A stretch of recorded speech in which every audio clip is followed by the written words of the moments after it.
Hey everyone, Warwick's here.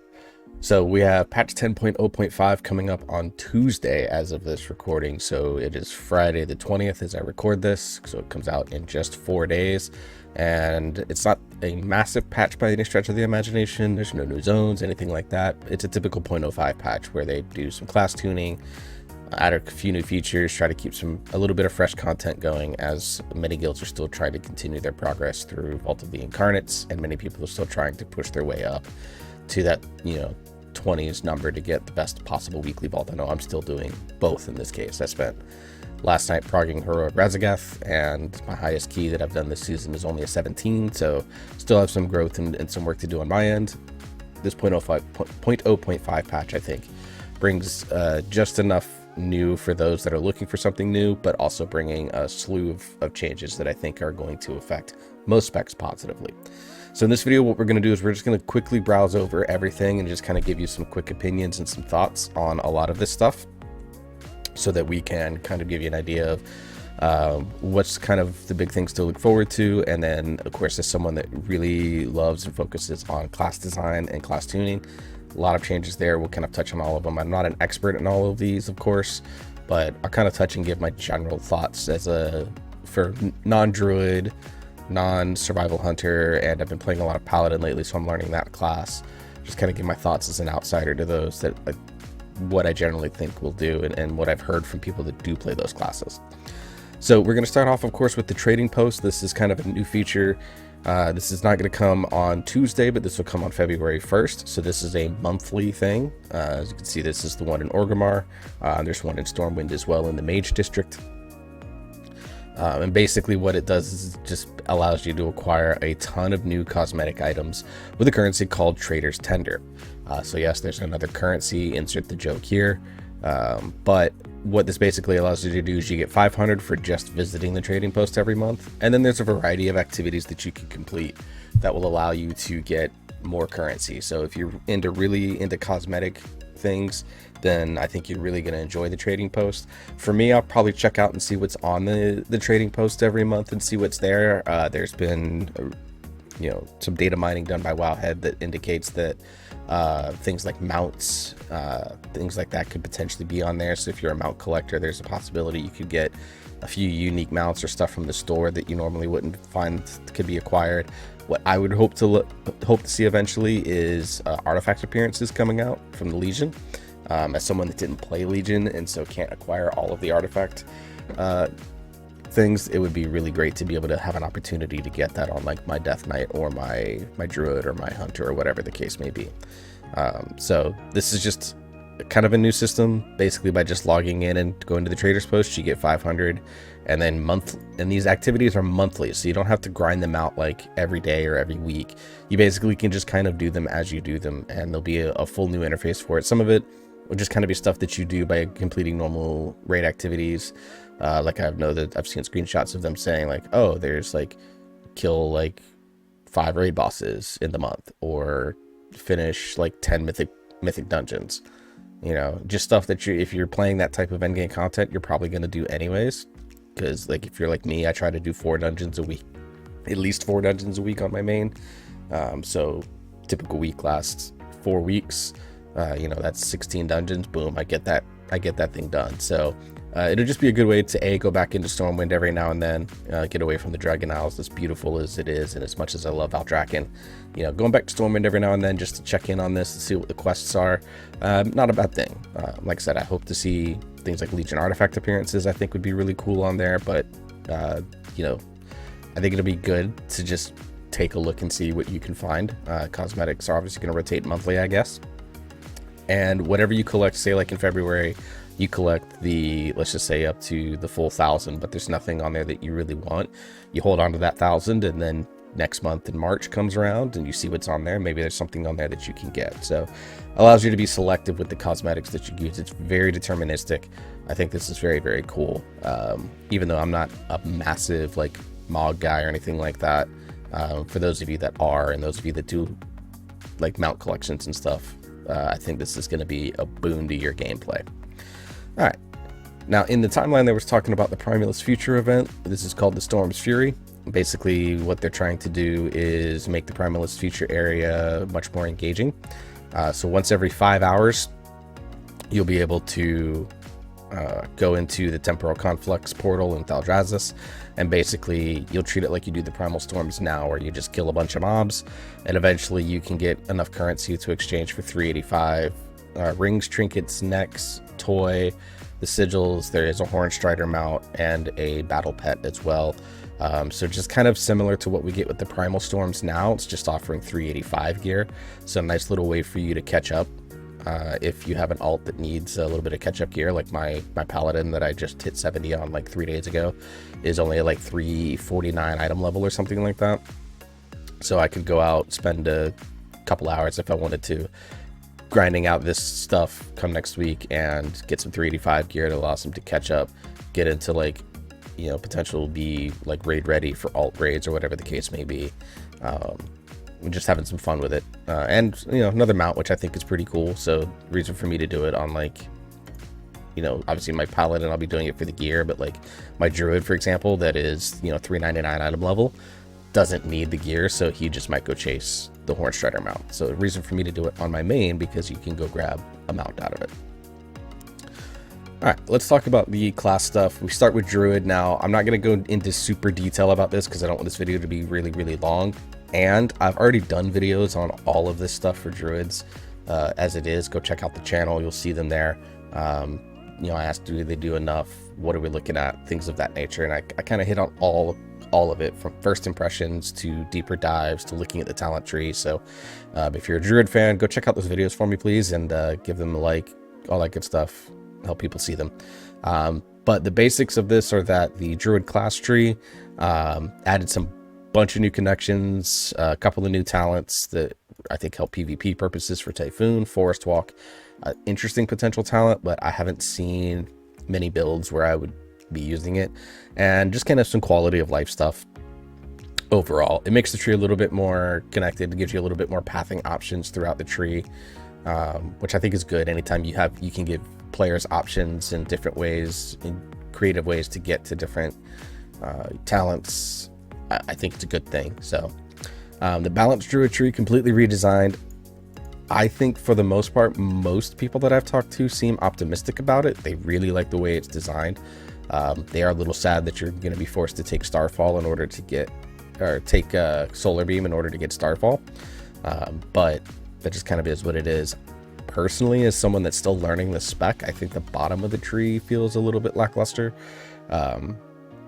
But I know that there's going to be some content creators that are planning on doing some videos this upcoming week that are going to probably give a little bit more context on why the general feeling about these trees are that it's pretty positive.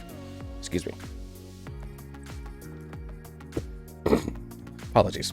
The feral tree doesn't really change the build at all. It does allow for some potential playing of things like what's the name of the talent? Taste for Blood.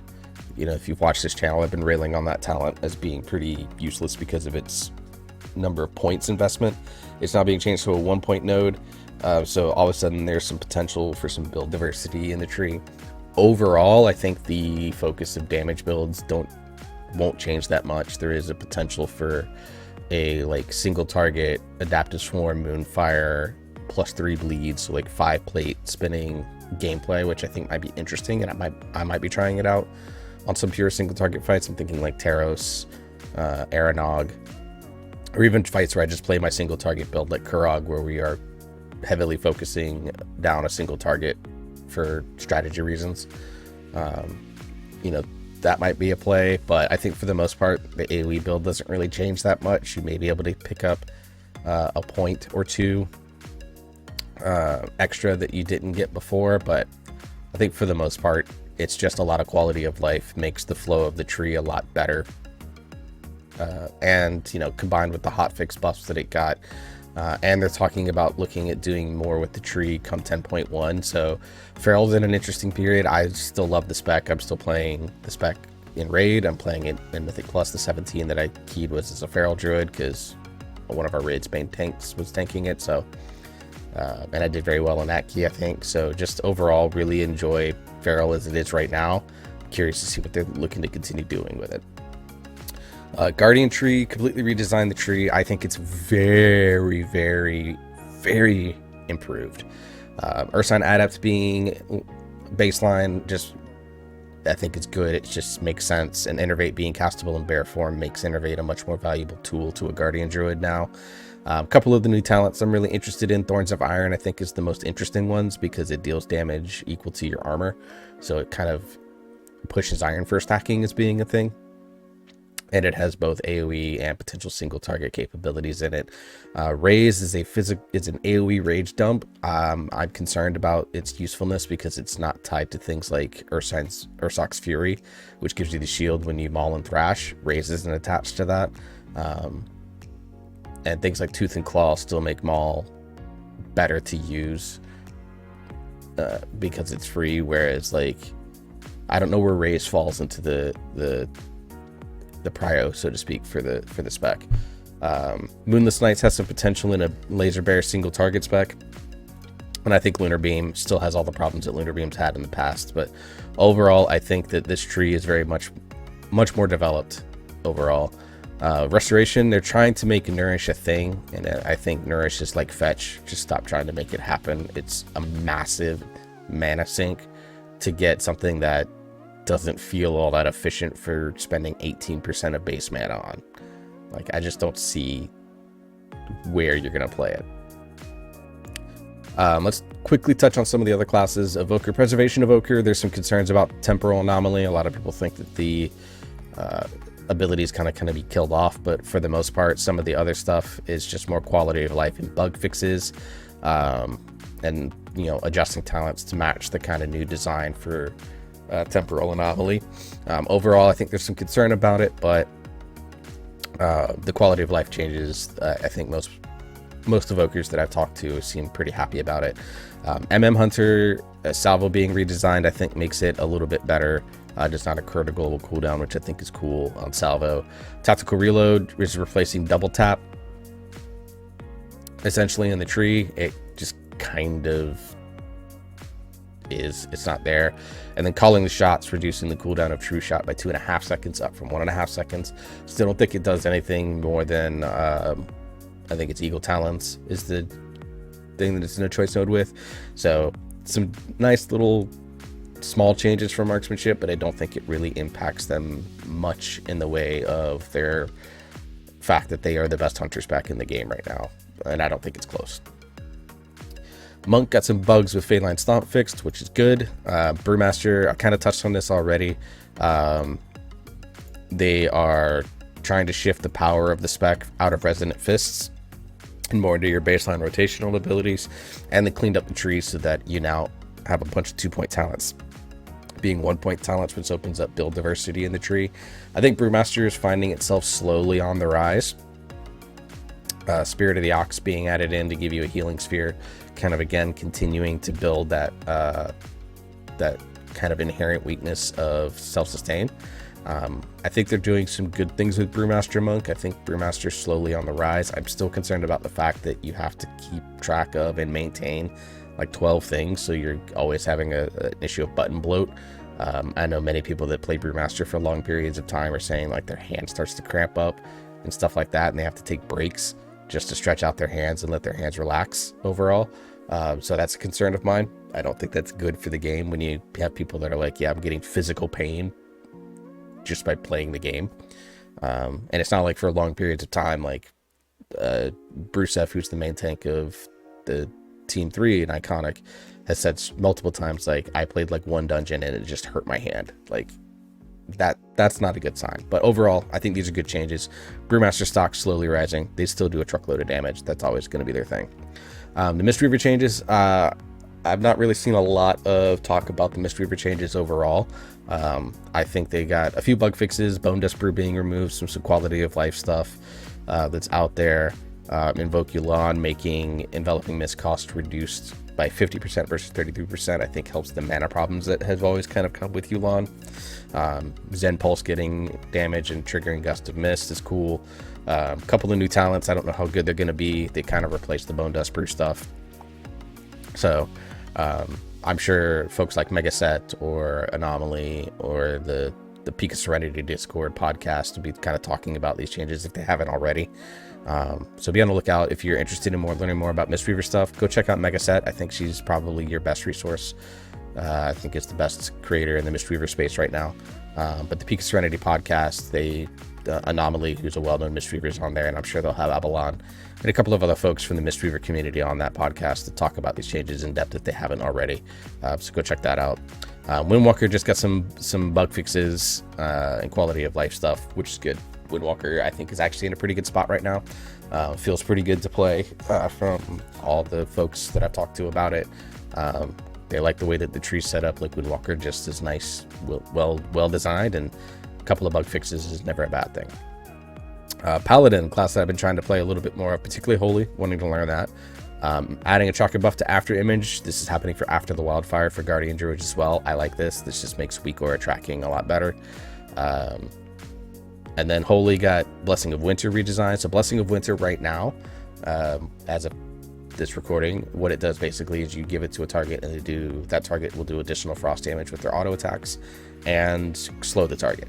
Now they're making it a strictly healer thing where it gets 1% of mana per 2 seconds. So every 2 seconds you're getting 1% mana back, and the buffs last, I think, 30 seconds each. So that's pretty solid. You're getting 15% mana generally over the duration. That's about as good as an Innervate, if not as good as an Innervate. So I think that's a really nice tool for Holy Paladins to use. I could think of at least 2 healers in our raids that they could be using it on. I really like this change for Blessing of Winter. I kind of felt bad just putting Blessing of Winter on whoever had the fastest auto attack, and then it just not being impactful. It was doing less than 1% damage, which is bad. Avenging Crusader costing 5 Holy Power instead of base mana, I think is a good change, and they changed the duration and their cooldown on it as well. So buff the things like Tower of Radiance to make the casting builds a little bit more effective. And then they did some quality of life stuff and some adjustments to kind of work with the way that the After Image is going to work now. So overall, I think the changes for Holy Paladin mostly are good. Pretty positive. Is a spec that I'm learning still. I really like my ideal Holy Paladin playstyle is you try to do as much damage as possible through Holy Shock and Crusader Smite, and then you spend your Infusion of Light procs. You actually use them, unlike in Shadowlands where you ignored them. And then, of course, you spend Holy Power on Light of Dawn or Word of Glory. I think we're kind of getting into that playstyle. Priest. Of course, my brother Newall is a big-time Priest player. He's mostly a pretty Ardent Shadow Priest, but he keeps up with the other specs too. From the class stuff, he thinks that VE no longer being on the GCD, that's a pretty solid change. But most everything else is kind of meh. The new talent for adding extra leech doesn't really do much, he says, because it's on a choice node with VE. VE is just better.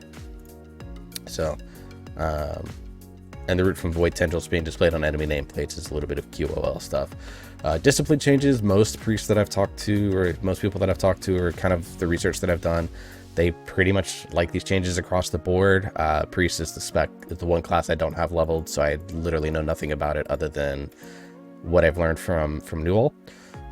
Overall, I think they really like these changes from what I've gathered. A couple of mana cost reductions, and then you get some more stuff that makes things like Shadow Covenant a little bit better. Things like making Penance a Shadow spell while you're in Shadow Covenant, I think is very, very good. Shadow Covenant, there were concerns about its viability because you took away,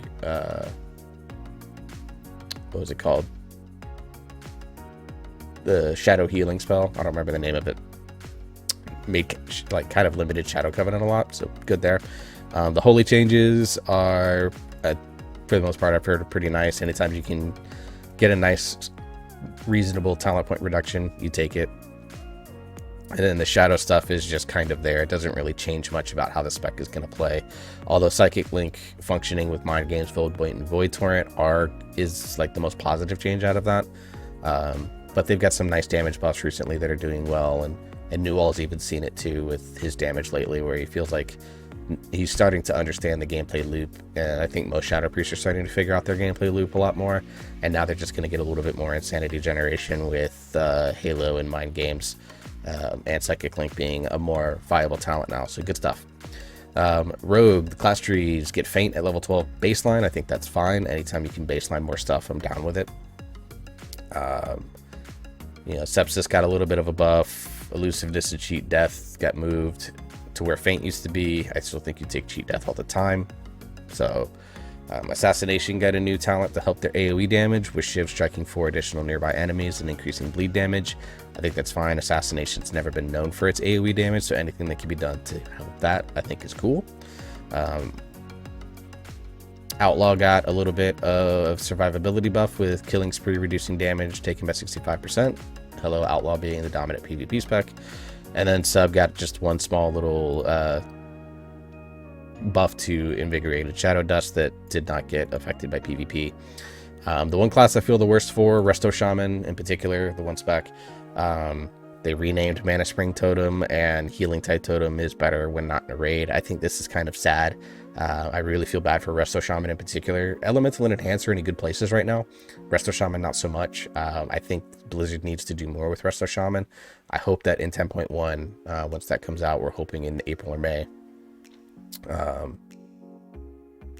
to give time for guilds to continue their progress and stuff. But I'm hoping that come 10.1, when it comes out in the spring, will be a boon to Resto Shaman, because it's in a very, very difficult place right now. It's probably the spec that I think is the worst in the game right now, even over like SV Hunter. The Warlock changes for the most part. I think most people are fine with it. Affliction got something that's kind of helps their single target a little bit. Demonology just got a QOL update that kind of makes Fellstorm, Guillotine, Demonic Strength, they kind of all interact with each other with your Felguard. So it makes it a little bit easier to understand. It's not a nerf, it's not a buff, it's just literally a way for newer players to better understand how these abilities work with each other. And Destruction Warlock looks like got some single target buffs with Chaos damage and Chaos Bolt stuff, which is good. Destruction's kind of fallen behind in single target DPS and in AoE in a sense, which is why you're seeing like Rain of Fire getting increased here. Good stuff. Arms Warrior kind of getting shuffled up a little bit. I think the two biggest things to take note of here are that Sweeping Strikes is baseline, very cool, and Defensive Stance is not talented by default, so they already get Battle Stance, and now they're getting Defensive Stance automatically. So it just kind of changes up a little bit of what the talent tree would look like and what you spend points on. Overall, fine. Some nice little buffs here to PvP with Skull Splitter causing deep wounds to expire instantly, giving arms some real powerful burst damage. And then they just kind of did some shifting of nodes, and then added Ignore Pain to the arms tree, which is I think a really nice way to help their defensiveness. So just some really cool stuff there. Arms I think is a spec that's been on the rise the last few weeks. It does really strong, powerful boss damage. And in targets, it still has its niche of really strong two-target cleave and strong execute. And then in certain, like, the problem with the arms tree overall is that you can't really do a good hybrid build where it's like, like for Feral, for example, on like Raszageth, I'm running a build that's mostly single target, except I take Primal Wrath and Double Clawed Rake to help with the intermission adds. Arms can't do that. They either go full single target or they go full AoE, and so it puts them in kind of a tough position in some fights. I'd like to see maybe that tweaked with the tree a little bit, but I think the spec is on the rise, and overall I think these changes are pretty solid. Fury tree again just get some nice little buffs and some power shifts and things like that. So overall I think good stuff for Fury. Fury's kind of falling down a little bit, so kind of making some of their lesser used talents a little bit better is what I'm kind of reading this as, just from an outsider's perspective, quickly glancing over it. I think it's fine. Fury's kind of in an interesting place because warriors typically scale the more gear you get. So we're going to skip all of this stuff. They did some stuff with group loot to kind of fix it. One thing to note is the Catalyst is also going to release on this, so you can now use your Mythic Plus pieces to turn into tier gear. Also, the one thing to note is that you can get the tier 2 pieces out of the Epic Storm, so the 385 gear I think is what it's going to be. You can now make that into tier as well. So again, if you're on an alt like my Paladin, for example, that's fresh 70, doesn't have tier, isn't really running raids right now outside of eventually getting into LFR, then another way for you to acquire a tier at a decent eye level. Also for you Mog folks, white and gray items can now be used for transmog purposes, so good for you to have there. Mage Tower is back, so for those of you that are trying to get the Spell Tome mount or the Werebear form, things like that, you know, you got Mage Tower's back now. PvP we're gonna skip. Professions, they did a long post on Professions. Basically they're pretty happy with how it's functioning, but they have already identified some major pain points that are going to be adjusted. So quickly the biggest things I like is specialization trees are now going to be dropped from 75 to 100. So it was 25, 50, 75, 100. It's now going to be 25, 50, 60, and 75. I think that's pretty cool because it's kind of tough to get to 100 on some of these professions. Like I think my Jewel Crafter is still sitting at 97 just because I haven't been able to get something that gives me a skill up craft in a while. So I don't have my last one, not that I'm focused on it because my knowledge is being dumped into one area right now. So but the fact that you're going to be able to unlock these if you want earlier is very cool. Crafting orders are being tweaked a little bit. I definitely recommend go checking that out if you're into the crafting system. UI and accessibility, they did a couple of cool things here. Experience bars, equipment durability bags, and micro button bar can now be adjusted in edit mode. This is kind of like the one thing everyone was like, what? Now it is in the game, and they also gave Dragon Riding World Quest a new racing icon, so you can tell the difference between those. And they also did some accessibility things where you can disable the dragon riding speed effects. So if you have like motion sickness problems, you'll be able to kind of work with that. And if you like the speed visual effects, if those impact you negatively, then you have photosensitivity mode, which will help from that.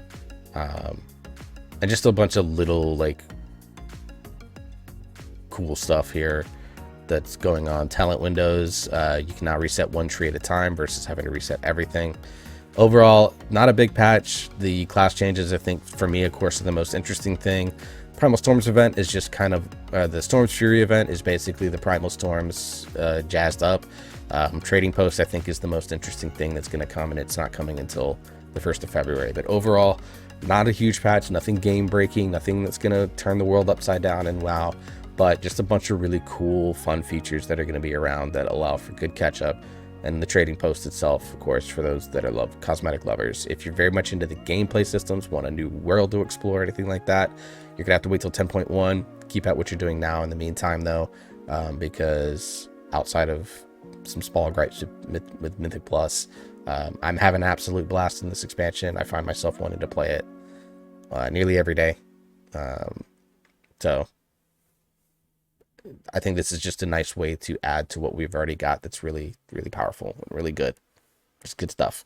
Anyways, that's the end of this video, guys. I hope you all enjoyed it. If you like the stuff, you like listening to me drone on for 30 minutes in these kind of like pseudo, just my analysis and thoughts and ramblings of things, make sure you like, share, subscribe. Got more videos coming out for next week. I'll start hitting up some other guides. The Balanced Druid guide will be worked on. Resto Druid guide is being worked on. Survival Hunter guide is out on that channel, and we're going to be starting to document some dungeon stuff that I want to go over and some routing ideas and things like that we've got. We'll be doing that through MBT and through some gameplay, so I'll be trying to record some dungeons here in a little bit to kind of show off that. So until the next video, I hope you're all staying safe. I hope you're enjoying yourself. You have fun. You keep on gaming, and I'll see you all in the next video.